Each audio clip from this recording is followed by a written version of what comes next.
Hey, xin chào tất cả các bạn, mình là Victor DM và hôm nay mình sẽ unbox một cái hàng rất là đặc biệt luôn từ bạn của mình nha các bạn. Và mình cũng không biết nó gửi làm sao mà gửi nhau hàng nhanh, bây giờ cả 5 ngày mình chờ mòn mỏi luôn nó mới ship về đến cho mình.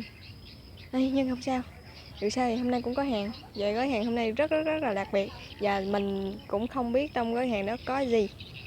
À, bây giờ là bây giờ là giờ chiều nha các bạn. Giờ hôm nay mình quyết định quay ngoại cảnh cho các bạn xem luôn. Vì gói hàng, mình nghĩ gói hàng này sẽ rất là đặc biệt cho nên là mình quay một cái phong cách đặc biệt, đó là ngoài trời. Để bây giờ là hôm nay là thứ hai các bạn. Bây giờ là để coi mấy giờ ta. Bây giờ là ngày 5 tháng 11. Nhìn nó không rõ. Đây. Bây giờ là ngày 5 tháng 11 và 5 giờ 22 phút chiều. Để mình quay xung quanh cho các bạn xem. Đây là sông các bạn. Đây là nhà sau của mình. Đây cũng cỏ không chứ không có gì. Mình quay tới đây vấn đề chính. Đây, để mình lấy cái hàng ra nha.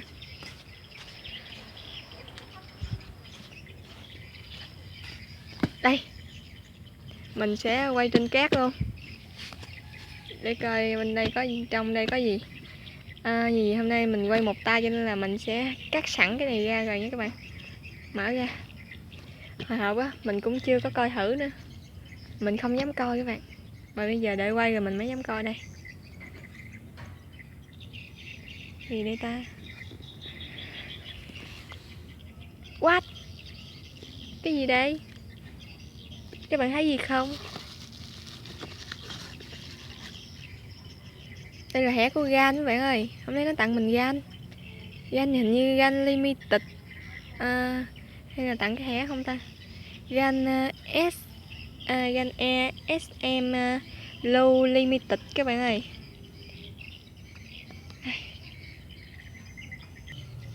Để mình xem bên trong đây có gì. Cắm cái này trước. Wow, đúng là con GAN Low rồi các bạn ơi. Thiệt luôn á. Ê, chơi lớn dữ trời. Gì vậy? Đây con mèo của mình nè các bạn. Nó cũng tham gia nữa. Wow, nó chơi sang dữ ta. Đây, để mình sẽ mở một số cái ngoài cho các bạn xem trước. Đây là bộ sticker này các bạn. Trong đây có gì ta? Để mình mở ra thử coi. Sticker nha. Ô mày chuối. Con dán mấy bạn ơi. Con dán. Y con dán nhựa. Tiếng. Đặt nó đây.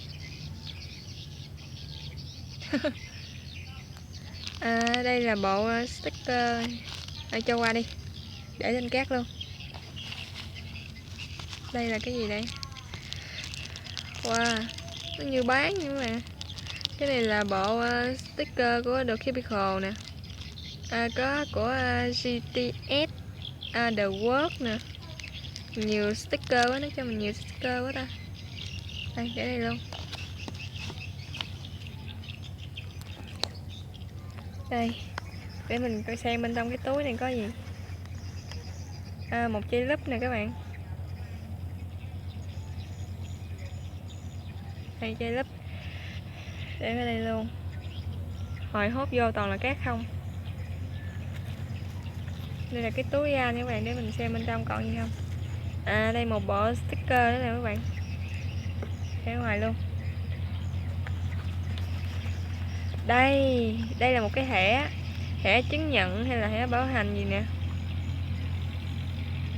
Con GAN 356 ESSM có gì Loron Blue Limited Edition. Mình đọc tiếng Anh cũng không chuẩn lắm nha các bạn, thông cảm. Đây là con thứ 82.681 hả ta? Kệ đi, cái thẻ đẹp vãi. Để đây luôn. Hoặc có gì chụp hình post lên thay bạn tôi tặng đó. Giờ trong túi thì hết rồi nha các bạn. Cái túi này rất là mới luôn nè, để ở ngoài luôn. Ê đừng mày. Và bên trong đây thì là còn một cái bộ ốc nào các bạn, cái bộ CES, cái này là gan Lastictia System V2 gì đó, mình đọc tiếng Anh như hạch nha. Nè con gan 356ES. Trời cái không à, bà mẹ con mèo. Đây hình như theo mình biết thì nó là cái bộ công thức CFOB của gan nha các bạn.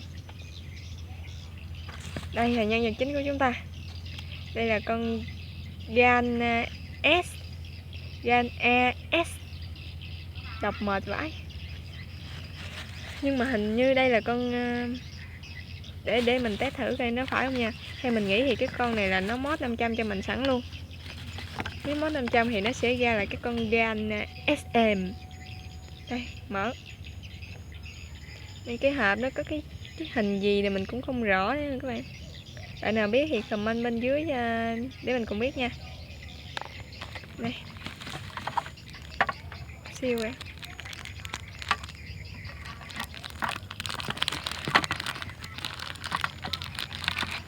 Một tay khó quay đó các bạn. Đây là nhân vật chính của chúng ta ngày hôm nay. Quá đẹp các bạn ơi.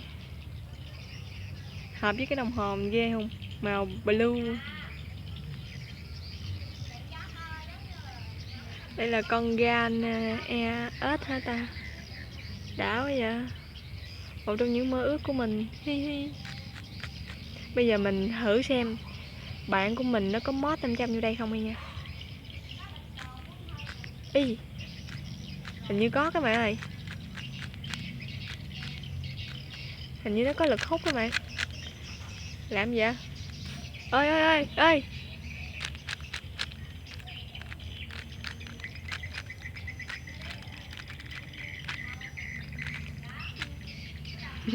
Thông cảm nha, mình quay một tay rất là tệ nha các bạn. Nhưng mà mình quay như vậy mình cũng có cảm giác là nó có mod em các bạn. Để một hồi mình inbox mình hỏi nó xem coi nó có mod em trong đây không.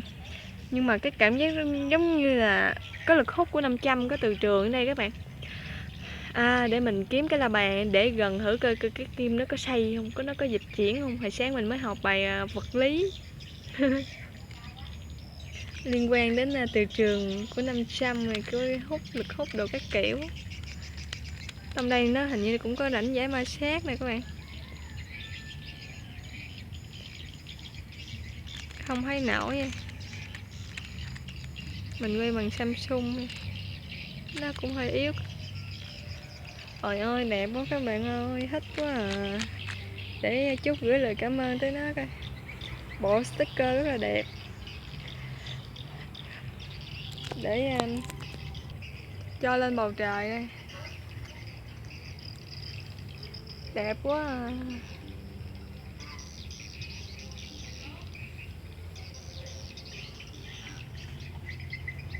Không ngờ nó lại chịu chơi đến thế, nó tặng cho mình luôn cả cái con gan SM này. Mình chắc chắn đây là con gan S rồi, mod em luôn rồi nè. Nó có lực hút 500 đây nè các bạn. Xây đã quá à. Nhưng mà con này chắc mình cũng không dám xách nhiều đâu, cho nó vào bộ sưu tập thôi. Đây. Để xem một số thứ trong đây có gì vui không. Nãy giờ con mèo chạy cái không. Mình mở thử bộ ốc nha các bạn. Đây là con gan S thì phải rồi. Đây là nếu như con gan SM thì nó có 2 bộ ốc, con này thì chắc có 1 bộ ốc.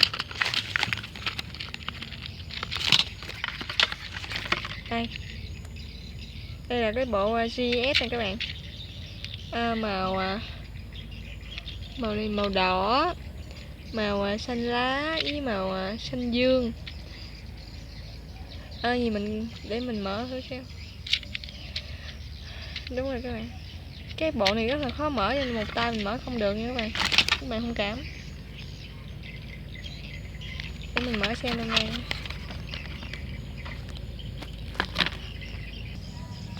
Đây, thì đây là hai bộ công thức của chúng ta nha các bạn. Một cái tờ là tờ giới thiệu với một tờ công thức. Đây là tờ giới thiệu nè. Trời ơi, khó cực ghê không? Đây là những cái hình giới thiệu thôi chứ cũng không có gì lắm.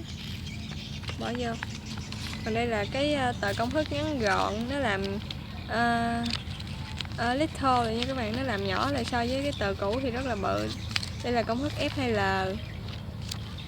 Đây là một số full OLL với BLL nha các bạn. Mình tưởng đâu là nó một sách nó bấm lại cho dễ coi như một cuốn sách vậy các bạn. Mà để dài dài thì mình cũng không thích. Nó để như một cuốn sách thì mình thích hơn. Đây là chai lúp mini. Thích nhất con dáng này nè. Nhưng mà gan S-Lu thích hơn. Chịu chơi dữ trời. Đây là cái túi, cái thẻ. Mình chơi gan thì mình rất là thích sưu tầm thẻ nha các bạn. Cái thẻ đó mình rất là quý. Bộ sticker này là sticker full ride. Đây là nó cho mình một số cái sticker của Chemical nè, Word nè, CTS nè, Anh Trong nè. Đây là bộ sticker này mình không cần khui, mình cũng biết đây là sticker hơi nhám nha các bạn. Bộ sticker này các bạn gờ nó không có bóng mà nó hơi nhám nhám, cái màu nó nhạt chứ cái màu của gan R vậy á. Còn đây là tờ giấy hay là một cái hiệp gì đó của gan nè. Ôi trời ơi, một cửa hàng thật là tuyệt vời. Đây để mình lấy lại coi. Nhân vật chính nè, nhân vật chính vi diệu vãi luôn, bất ngờ lắm các bạn. Thôi mình sẽ kết thúc video tại đây. Giờ ngày sau mình rảnh hơn mình sẽ review cái con này, mình sẽ cho các bạn xem bên trong nó mod 500 như thế nào nha các bạn. Giờ mình sẽ cho các bạn xem ốc bên trong đây luôn. Hôm nay mình có một tay vậy, một tay mình cầm máy quay, một tay vậy thôi, mình cũng không có lực gì nhiều để mở nó ra. Đây. Vài ngày nữa mình sẽ cho các bạn xem một số gan limited của mình. Cảm ơn các bạn đã xem video. Tạm biệt các bạn. Bye bye. Cho mình một like nhé.